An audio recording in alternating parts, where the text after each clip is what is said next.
Bonjour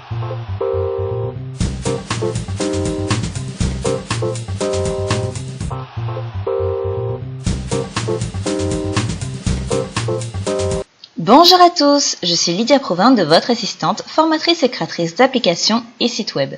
Aujourd'hui, pour l'événement Interblogueur que j'organise, je vais vous présenter mon article sur comment donner un effet de puzzle à une photo avec Photoshop. Pour cela, vous avez besoin d'une photo ainsi que d'une texture de puzzle que vous trouverez gratuitement sur le site d'Adobe. Vous retrouverez les liens de la photo et du dossier utilisé dans l'espacement. Vous allez commencer par télécharger le dossier Photoshop et ensuite à le décompresser. Donc si vous ne savez pas comment faire, je vous invite à lire la fac. À un moment donné, je parle de 7-zip pour décompresser et obtenir ce dossier. Donc pour l'instant, on le laisse de côté. On va ouvrir la photo avec Photoshop, donc fichier, ouvrir ou CTRL-O. Vous prenez la photo de bonhomme de neige ou la vôtre. Vous déverrouillez le calque, donc par un double clic dans le panneau des calques. OK. Et ensuite, vous allez aller dans le menu Filtre, Galerie de filtres. Voilà. Donc, moi, j'ai déjà utilisé le puzzle, donc c'est normal que je l'ai déjà. Mais sinon, vous allez dans la catégorie Texture, Plaquage de texture. Le premier menu déroulant, on ne s'en occupe pas parce que c'est les autres effets. On va s'occuper du deuxième. Donc là, j'ai déjà puzzle, mais sinon, vous devriez avoir brique, sac, toile, grès. Vous allez cliquer sur la petite flèche à droite, charger une texture. Donc, vous localisez votre dossier, donc télécharger et dézipper. Vous double-cliquez une fois, deux fois, preset, texture et puzzle. Donc, soit un double-clic, soit vous cliquez ouvrir. Voilà, donc là, je l'ai déjà. Normalement, il s'ajoute à votre menu déroulant et ça le choisit. Donc, on va dézoomer un petit peu, donc en bas à gauche, pour avoir du recul. Alors, on va modifier certaines choses. Donc, la mise à l'échelle, plus elle est petite, plus les pièces sont petites, et plus elle est grosse, plus les pièces sont grosses. Donc, je vous invite à faire des pièces de bonne taille, c'est-à-dire que si je mettais trop petit par rapport à l'image qui est de plus de 4000 pixels, je crois, ouais, ça fait pas très réaliste, un puzzle aussi gros, j'ai jamais vu. On dirait même des symboles, on voit pas vraiment que c'est un puzzle. Donc n'hésitez pas à agrandir les pièces. Moi je trouvais que 200% c'était pas mal. Ça fait des pièces de taille normale. Ensuite, le relief, c'est pour donner plus ou moins de relief à vos pièces. Donc, si je n'en mets pas, vous voyez, on les discerne un peu mal.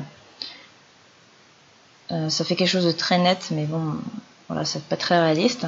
Et si j'en mets trop, là, on est complètement absorbé par les pièces de puzzle et pas du tout par l'image. Donc, le but, c'est de faire une bonne fusion. 8 ou 10, c'était pas mal, je crois. Voilà. Moi, je me base sur les pièces blanches parce que les pièces blanches, normalement, on doit les voir, mais pas trop. Ailleurs, ça va. Mais ici, il faut pas trop qu'elles se voient puisqu'elles sont quand même blanches. Donc, bon, à vous de voir ce qui est le mieux. Bon, même 5, c'est bien, mais après, les autres, on les voit pas. Donc, je vais laisser à 8. Voilà. Ensuite, vous avez la lumière. Donc, d'où provient la lumière? Après, ça fait un petit peu d'ombre sur vos pièces. Donc, par exemple, bas, on dirait carrément que le puzzle a été retourné. Je sais pas, ça fait un drôle d'effet, on dirait que les pièces sont pas à l'endroit. Bas à gauche, bon, c'est pas mal. Voilà, vous voyez ce qui est le mieux pour vous. Moi, je crois que haut droite, c'était pas mal. Voilà, je vais laisser comme ça. Et ensuite, inverser, bah, ça vous inverse les pièces, mais bon. Ici, il n'y avait pas trop de différence, donc on va laisser comme ça. Une fois que ça vous convient, vous faites OK, sinon annuler pour annuler le filtre. OK. Donc si vous ne souhaitiez que donner un effet puzzle à votre photo, vous pouvez arrêter le tutoriel ici, mais si vous souhaitiez retirer quelques pièces, c'est ce que nous allons voir maintenant. Alors, étant donné que le filtre et l'image ne font qu'un, si j'enlève une pièce, je vais avoir un trou. Donc là, le trou va être transparent puisque derrière, je n'ai rien. On va ajouter un calque de remplissage. Donc pour ça, vous allez dans la palette des calques, calque de remplissage ou de réglage, et soit vous faites couleur unie, dégradé ou motif, selon ce que vous voulez. Moi je vais faire simple, couleur unie, en noir, ok. Ensuite vous placez ce calque en dessous de l'image, sinon on ne voit plus rien. Et maintenant il va falloir détourer là où les pièces que vous souhaitez retirer du puzzle. Donc dans ce cas, alors on va déjà se placer sur l'image parce que sur le fond ça sert à rien. Dans ce cas, la meilleure solution serait la plume, mais je veux pas faire durer le tutoriel trop longtemps. J'avoue aussi que c'est un peu par flemmardise. Le but c'est pas de vous montrer le détourage, je l'ai déjà fait dans un autre tutoriel. Si vous voulez en savoir plus sur le détourage et les outils utilisés, je vous invite à suivre mon tutoriel sur comment détourer une image sous Photoshop. Et vous pourrez choisir votre outil en toute connaissance de cause. Donc là, je vais prendre l'outil lasso magnétique qui est caché derrière l'outil lasso.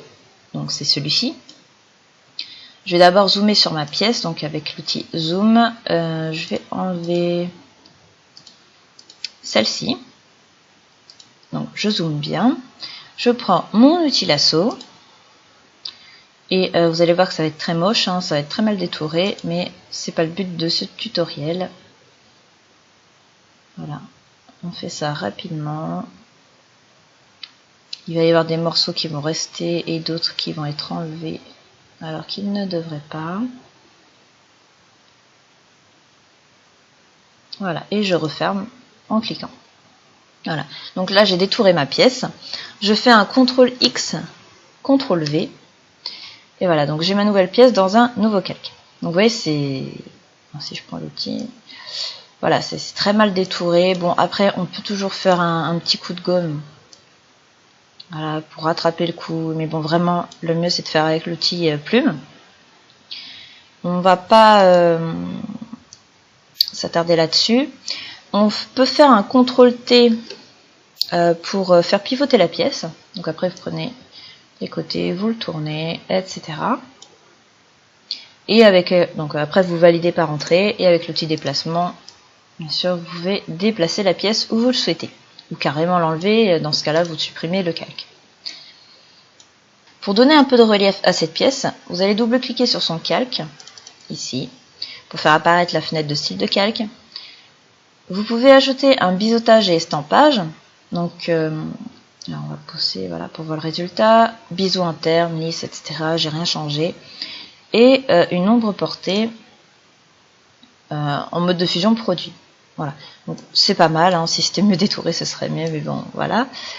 Et ensuite, bah, vous cliquez sur OK une fois que ça vous convient. Après, il faut toujours rajouter autre chose. Hein. Ombre interne, contour, voilà. Vous faites ce que vous voulez. Le contour, bon, c'est peut-être pas l'idéal parce que bah, pourquoi cette pièce serait entourée, pas les autres? Donc voilà, je sais pas. OK.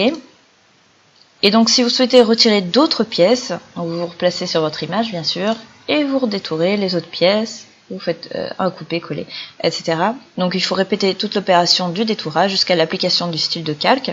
Pour l'application du style de calque, vous pouvez toujours faire un copier le style de calque et ensuite sur la nouvelle pièce faire un coller. Comme ça, ça vous évite de le faire plusieurs fois. Et une fois que vous avez terminé... Voilà, de toute façon de loin ça se verra pas, que c'est mal détouré. Voilà, et donc vous avez bien votre petite pièce qui se balade ici, voilà, en attendant de la replacer au bon endroit.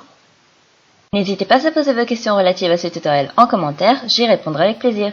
Et si vous n'êtes pas encore abonné à la newsletter, il suffit d'inscrire votre prénom et votre adresse email, de choisir un mot de passe pour accéder à l'espace membre, de cocher là où les cases des logiciels dont vous souhaitez recevoir les articles, d'indiquer comment vous avez connu le blog et de cliquer sur « Je m'abonne ». Ensuite, validez le mail reçu afin que votre accès à l'espace membre soit validé et que vous puissiez télécharger gratuitement le mini-guide Office et Adobe, ainsi que le livre numérique Votre meilleure astuce pour gagner du temps, issu de l'événement Interblogueur auquel j'ai participé. Vous recevrez également tous les futurs articles du blog s'ils correspondent à vos choix. À bientôt sur votre assistante.